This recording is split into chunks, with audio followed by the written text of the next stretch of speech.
ദൈവനാമം മഹത്വപ്പെടട്ടെ. മാറ്റമില്ലാത്ത കർത്താവായ യേശു ക്രിസ്തുവിൻ്റെ നിസ്തുല്യ നാമത്തിൽ എല്ലാവർക്കും എൻ്റെ സ്നേഹവന്ദനം.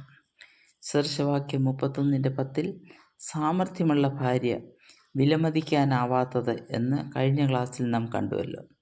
സദൃശവാക്യം 31:11-12 വാക്യങ്ങളിലെ പ്രതിപാദ്യ വിഷയം ഉത്തമയായ ഈ സ്ത്രീക്ക് ഭർത്താവുമായുള്ള ബന്ധമാണ്. പൊതുവെ പറഞ്ഞാൽ ഭർത്താവിന് അവൾ ആരായിരുന്നു, അല്ലെങ്കിൽ ഭർത്താവ് അവളെ എത്രമാത്രം വിലമതിക്കുന്നു എന്നാണ്.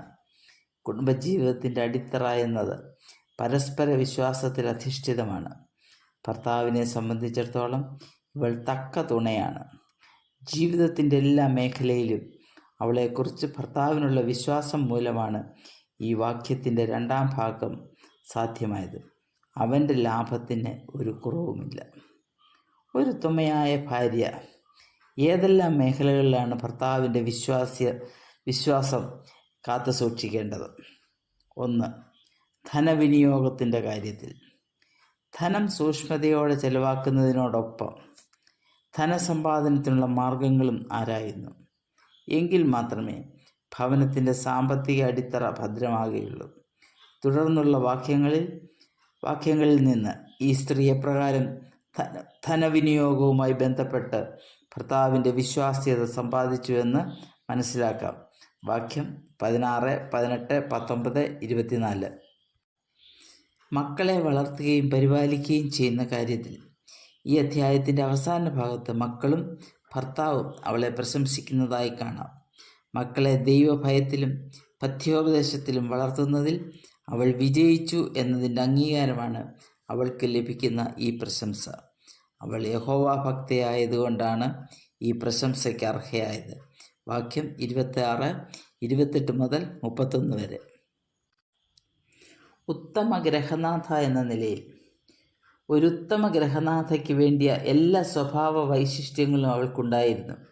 ഗ്രഹകാര്യങ്ങൾ എത്ര അടുക്കോടും ചിട്ടയോടും കൂടിയാണ് അവൾ ചെയ്തിരുന്നത് എന്ന് ഈ അധ്യായത്തിലെ ചില വാക്യങ്ങൾ സാധൂകരിക്കുന്നു. വാക്യം 21, 27. 4.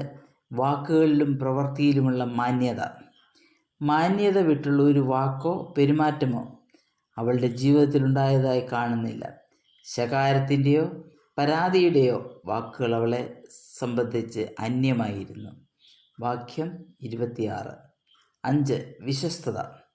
ഈ അധ്യായത്തിൽ അവൾ ചെയ്ത പല പ്രവൃത്തികളെക്കുറിച്ചും പറഞ്ഞിരിക്കുന്നു. ഈ പ്രവർത്തനങ്ങളിലെല്ലാം പുലർത്തിയ വിശ്വസ്തത അവളെ പ്രശംസയ്ക്ക് അർഹയാക്കുന്നു. വാക്യം 15. 6. ഗ്രഹകാര്യങ്ങളിൽ അവൾക്ക് സമ്പൂർണ്ണ നിയന്ത്രണം ഉണ്ടായിരുന്നു. ആ ഭവനത്തിലെ എല്ലാ കാര്യങ്ങളും അവളുടെ നിയന്ത്രണത്തിലായിരുന്നു. പലവിധമായ കാര്യങ്ങൾ ചെയ്യുകയും തീരുമാനം എടുക്കുകയും വേണമായിരുന്നു. എന്നാൽ ഈ കാര്യങ്ങളെല്ലാം ശാന്തമായൊരു മനസ്സോടെ സമചിത്തതയോടെ നിർവഹിച്ചതായി കാണാം. പ്രതിസന്ധികളിൽ തളരാത്ത ഒരു മനസ്സ് അവൾക്കുണ്ടായിരുന്നു.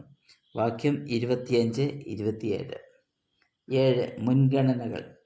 ഓരോ ദിവസത്തെയും കർത്തവ്യങ്ങൾ മുൻഗണനാക്രമത്തിൽ അവൾ ചെയ്തു. കാലാവസ്ഥയ്ക്കനുസരിച്ച് വസ്ത്രങ്ങൾ ഉണ്ടാക്കുന്നതിലും അത് വിൽക്കുന്നതിലും വിവേകപൂർണമായ തീരുമാനങ്ങൾ കൈക്കൊണ്ടിരുന്നു.